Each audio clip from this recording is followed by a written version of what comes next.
What is up, Seahawks fans of all nations? Welcome to the channel. I am BK Voiceover, and today we have part 2 of our off-season scenario series for none other than your Seattle Seahawks.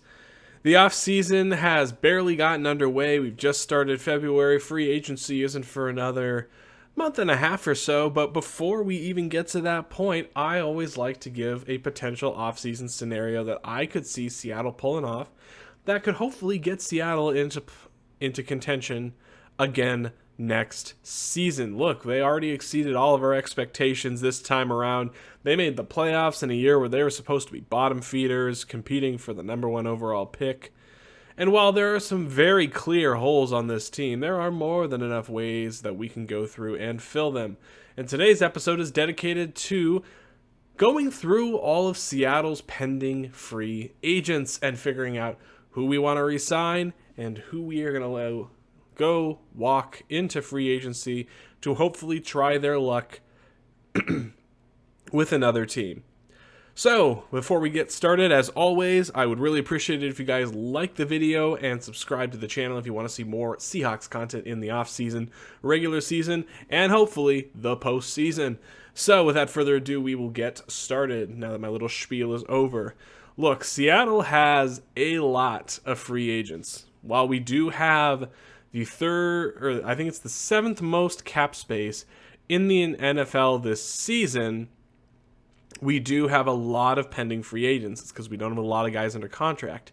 So, before we go ahead and get started, we will update this with our current cap space, which is $31,042,644. Now, that is not truly what our cap space is. That is our cap space without factoring in paying all of our rookies from our draft class and filling out the top 51 players of our roster. Because again, the salary cap only counts against contracts that are the top 51 highest paid players on the team.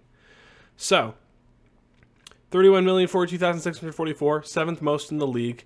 Unfortunately, that's going to get eaten up very quickly, as we will see with a couple of the moves that we're going to be making here. Number 1 on the docket is going to be a big one. We got quarterback Geno Smith, who's coming off the best season of his career. Pro Bowl season, 30 touchdowns to 11 interceptions plus a rushing touchdown. Led a team that was supposed to be in the bottom of this league. Took them to the playoffs. Did they get destroyed in the first round? Absolutely, but I don't care about that. Geno Smith has earned a payday. Even if it's not from us, it's going to be from somebody. And going off of plenty of other similar players, I think that he is going to get north of $30 million. Most likely. But I think that if he comes back to Seattle, he might be willing to take a pay cut. So for a contract, I'm going to re-sign. I'm absolutely going to re-sign Geno Smith. I'm going to give him 3 years, $90 million. With a cap hit in 2023, that's around like $18 million or something like that. With the guarantees, it would end up being probably somewhere. It's a 2-year deal effectively with an easy out in year 3 if you have been bringing on a specific quarterback from your draft or you have another young guy you want to bring on. Definitely going to be a decent enough re-signing. I think this makes a lot of sense. Even if you don't think he is going to be your guy for the future, I think you could, if you want to bring him back on like a 2-year deal or something like that, to be the starter while you groom his replacement effectively, that I could also see that being the case. But I don't see very many scenarios where they let Geno leave. So 3 years, $90 million. I think that works out in favor for everybody involved. I think that's pretty reasonable. Is that going to take a bite out of our current cap space? Yes, absolutely. But again, once we get through this, and once we take a look in the next episode, preview to next week's episode, we're going to be making some cap saving moves in that video to show that we can actually open up a ton of cap space if necessary in order to make some of these impressive moves that we want to make. All right, moving on. Drew Lock. He is also an unrestricted free agent. Again, he was a bench warmer. I think he is one of the best backups in the league right now.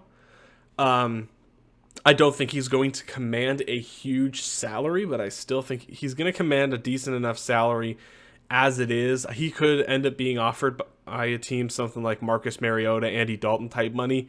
And with all the other holes on this team, and I think Seattle is at least going to draft a quarterback this year. At least they should.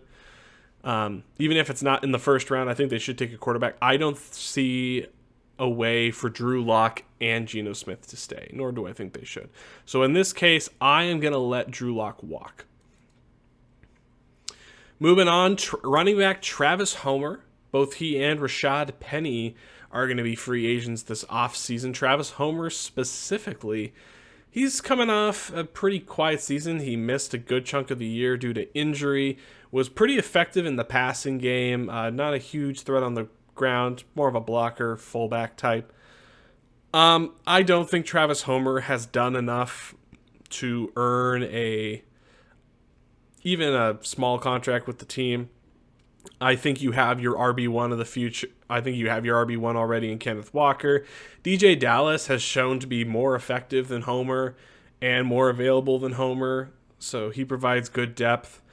I don't see Travis Homer being brought back on this roster, so I'm going to let Homer walk. Penny, on the other hand, I think you can get Penny back for a pretty decent amount. Look, they paid him $5.75 million this past season, 1 year prove-it deal essentially. And while he was efficient, while he was effective when he was healthy, he's shown once again, and I don't fault Penny at all, but he has the injury bug and he can't shake it. We can only really rely on him for maybe half the season. So I'm down for re-signing Rashad Penny for sure. I would say 1 year, $3 million gets it done. He's not going to be expected to be the bell cow running back. That's going to be K9 going forward. But if Rashad Penny is okay with being the running back too and being given another chance, I am okay with re-signing Penny. So I'm going to say 1 year, sign to a 1 year, $3 million deal. Moving on to Marquise Goodwin. This is another guy that I think Seattle should absolutely go out and re-sign. He is getting old. He'll be 33 this next season, but he was your bona fide wide receiver 3. He was very effective. He had 27 catches, 378 yards, and 4 touchdowns. Did miss a decent chunk of the season. Did miss the end of the season with an injury. But I still think that he could be a good veteran presence on this team. Because really, the depth behind DK Metcalf and Lockett is incredibly suspect, has been suspect for several years, so I think bringing back a veteran option could be good. He's getting up there in age. He was very effective. I think he gets brought. I would bring him back for something like 1 year. I'd bring him back for 1 year, like $2.5 million. You might even be able to get him for less. Wide receiver Laquan Treadwell, he kind of got brought in on the practice squad this past season. Was provided good injury depth when people went down, but I don't see Seattle bringing him back, and neither do I. Guard Phil Haynes. I am not opposed to bringing back Haynes as a backup, mind you. As a backup. I don't think that he is good enough to be a consistent starter, and he's had a lot of injury problems in his career so far. So I'm fine with bringing back Haynes. I'm pretty sure Gabe Jackson is going to get cut. Spoiler alert. Spoiler alert for next week's episode. And I think you're going to need somebody to provide some good depth who's familiar with the system. I think re-signing Phil Haynes for a cheap deal, something like 2 years, $5.5 million. $5.5 million, I think, gets it done. Next up, we got center Austin Blythe. I am okay with re-signing Austin Blythe under only if he's willing to take backup money. And I mean cheap backup money. Because I want Seattle to go out and draft a good center this year and really put some money towards a position that they have massively avoided, massively undersold for a very long time. I'm fine with bringing back Blythe, but it's going to be for cheap. I would only give him 1 year, $2 million. And there's a good chance he doesn't take that, and if so, that's fine. Bring in a cheap guy. Kyle Fuller, if you know me, if you've listened to my previous off-season discussions, you know how much I want Kyle Fuller to be off this team. I don't want him back on this team in any capacity whatsoever. He is so bad at every position he has played on this offensive line. Let him walk. I don't want to see him back on this team for any... I don't care if he signs a vet min contract. I don't want him back on this team. Poona Ford, another guy who had a disappointing 2022. I just don't think that he is a fit for this defense going forward, and Pete has been very adamant, look, we're not changing the 3-4. And I don't know if Poona Ford works in this defense anymore. Down year, I think that he's going to cost too much money, and for what he's produced on the field, I don't think he's worth bringing it back. So I'm going to let Poona walk. Same with LJ Collier. This is a no-brainer. I'm letting LJ Collier walk. One of the biggest busts in Seahawks draft history. He does not deserve anything past Vetman. Bruce Irvin, fantastic story. He came off the couch to really back up not just back up, but be a stalwart on a line that was dealing with a lot of injuries, especially with those outside linebacking room. And he came off 3.5 sacks. He was fantastic. Again, I'm not bringing him back. We really got to let the young guys get a chance. Plus, Alton Robinson, Tyreek Smith, after a full year to sort of recuperate and nurse their injuries, I think they'll be ready to go. I really want to see what they can bring. So I'm going to let Bruce Irvin walk. Same with Daryl Johnson. He was brought in at the beginning of the year. But again, he was lost to injuries as well, so don't really see a reason to bring him back. Cody Barton, here's an interesting one. I think he's fine, but my goodness, he's been fine for the most part all year, but that game against the 49ers really showed off just how limited he is as a player. I think we can get better in free agency at the linebacker position.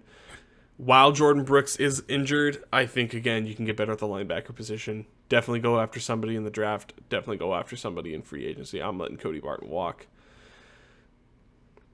Nick Bellora is getting up there in age, and while he is a fantastic locker room guy, he's a fantastic leader. I think as far as his role is concerned on special teams and on even in the fullback role, I think his successor is already on this team, and his name is Derek Young. Dude was a fantastic special teams player, was getting a lot of snaps at fullback.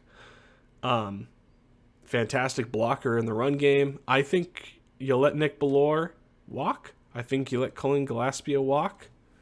And I think you roll with Derek Young as your fullback going forward. I think he's amazing. Tease Tabor, he was brought in as a Jamal Adams in response to the Jamal Adams injury. He was mediocre. He was just another guy, pretty much. I let him walk. Artie Burns signed to 1 year, $2 million. Kind of expected him to be a starter, and he couldn't beat out Mike Jackson or Tariq Woolen. And honestly, good thing we started both of them, because I'm not bringing back Artie Burns for anything. Xavier Crawford, he's another practice squad depth cornerback, good special teamer, but again, I'm not signing him for anything more than vet minimum. Justin Coleman, he came off 2 good seasons with the Lions and with the Dolphins, and we kind of brought him in expecting him to be our starting slot corner. And my goodness, he was so bad that he lost his job in the first game to Kobe Bryant and never got it back. Especially with those skill position players, wide receiver, corner, It's not like a gradual fall off like other positions. It's a cliff. One day you just lose it and you don't get it back. So, yeah, I'm not bringing back Justin Coleman. Not bringing back Jonathan Abram. He's good in run defense. He's a decent enough tackler, but he can't cover to save his life. Josh Jones, preseason darling, training camp darling, couldn't make any difference on the field, lost his job to Ryan Neal. Yeah. Next up, speaking of losing their jobs to Ryan Neal. There is some conflicting information. I'm not 100% sure where he falls on this, but I think he falls under either UFA or a restricted free agent. I am under the assumption that he is an unrestricted free agent. I am absolutely re-signing him. I think I don't know what his market is going to look like, but I think 2 years, $8 million might be able to be enough. And even then, that might not be enough. I don't know what his market is going to look like, but we'll see. Jason Myers, I must have forgot to take him off because we already did re-sign him. We re-signed him 4 years, $21.1 million. So we don't have to worry about that anymore. Tyler Ott, Carson Tinker. Tyler Ott's getting up there in age. They're long snappers. They're not a huge part of this team. I think you bring back one at vet minimum, just like you would do with any long snapper. Carson Tinker was fine this year. Assuming Tyler Ott, I might go with Carson Tinker. We'll re-sign Carson Tinker and let Tyler Ott walk. We'll just call it vet minimum. Penny Hart. Now we're getting into the restricted free agents. So for those of you who are not familiar with what a restricted free agent is, a restricted free agent is a player who has an expiring contract and has 3 years of accrued play time in the NFL. So in that case, they are not unrestricted, meaning that they can't just go out and sign with whatever team they want. A team, if they want to keep a restricted free agent on their team, they can place what is called a restricted free agent tender on them. So these tender amounts are set by the league, and they are determined by I think they're determined by the CBA. So I think they go up every single year. But essentially, the amount is set. If Seattle took a look at Tanner Muse and they said, hey, we want to bring you back. We are going to sign you. We're going to tender you for this amount. There is the only way that they can get a better deal. If another team comes around and they're like, hey, we will sign you for more than what your tender is worth, Seattle has the option to match that amount. Or if they come by and they're like, we're not going, feel free to take them off their hands. That team that took your restricted free agent that you put a tender on has to give you draft compensation in return. So what does that draft compensation look like? Well, it's dependent on what tag you apply. So there are 3 types. So you have your original round or your right of first refusal. You have your second round tender and a first round tender. The first round and second round tender are pretty straightforward. Basically, they cost a specific amount. I think like the first round tender is about is a 1 year, $6.1 million deal, fully guaranteed. And if somebody comes along and they're like, hey, we are going to snatch this player we're going to pay more than what your tender is worth, and the team doesn't want to hold on to him, they're like, okay, cool. We'll let you have this player, but we get a first round pick from him. So again, if a team puts a first round tender on a player, they're likely not going to go. Second round tender, exactly the same mechanism as a first round tender, but instead of a first round pick, you get a second round pick. Then you have the original round tender. So the original round tender is, hey, Whatever round they were drafted in, we will give you a draft pick. If we sign them to a deal that's more than the original round tender, we will give you a draft pick equal to the round that they were taken in. So, for example, if you were to put an original round tender onto Tanner Muse, for example, he got signed. He was drafted in the 3rd round by the Raiders. If a team comes in, snags him, they're like, hey, you put an original round tender, we're going to offer him more than that. They're going to take him. Cool, you have to give us a 3rd round pick. So, yeah, hopefully that explains it a little bit better. And then going through it, I'm going to let Penny Hart walk. The original round tender / right of first refusal tender is 1 year, $2.6 million, fully guaranteed. I don't think Penny Hart is worth even close to that. So yeah, I'm fine, totally fine with letting Penny Hart skedaddle on out of here. And that's the other thing. If you put an original round tender on a player and they weren't drafted, they were an undrafted free agent, then I don't think you have to give up any draft capital for them. So that's an interesting point. Tyler Mabry is also a restricted free agent, I believe. I don't think he's worth any of those specific tenders. He's primarily a blocking tight end, spent most of the year on the practice squad. He did get his first touchdown ever in the NFL this year, which is awesome, but I'm going to let him walk. The other one is Tanner Muse. Tanner Muse is very, very intriguing, and especially since we have our inside linebacker room pretty much decimated by injury. Jordan Brooks probably won't be ready for the start of the season, and we have no other real linebackers left on the roster after him. I think we need to bring back Tanner Muse. Slap an original round tender on him. It basically comes out to 1 year, about $2.6 million. And if a team wants to pay him more than that, which I don't think they will, then they have to give us a 3rd round pick. It's a win-win.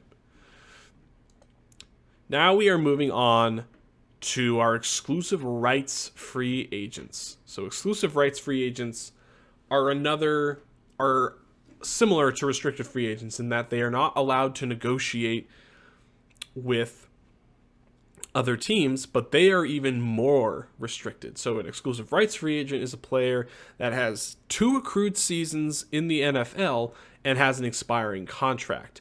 So basically, if a team places an exclusive rights, an ERFA tender or exclusive rights free agent tender, that player is not allowed to negotiate with any team whatsoever. If you tender them, they get 1 year, 1 year at the minimum salary that is mandated by the CBA, and they are on your team. They are not allowed to negotiate with any other team. They are stuck with you. It's not fully guaranteed like the RFA tender. So if you cut them, no skin off your back. It's really just if you care enough to have this player around, even just for training camp, for the off-season training program, you'll put a tender on him. And that's why I would really only avoid putting a tender on a player if I really don't see any upside or any potential upside to you keeping them on the roster. So because of that, Tony Jones Jr., I would still bring him back. I think he provides a decent enough depth on the roster. Godwin Igwebuike, he's a fantastic returner. I think you absolutely tender him.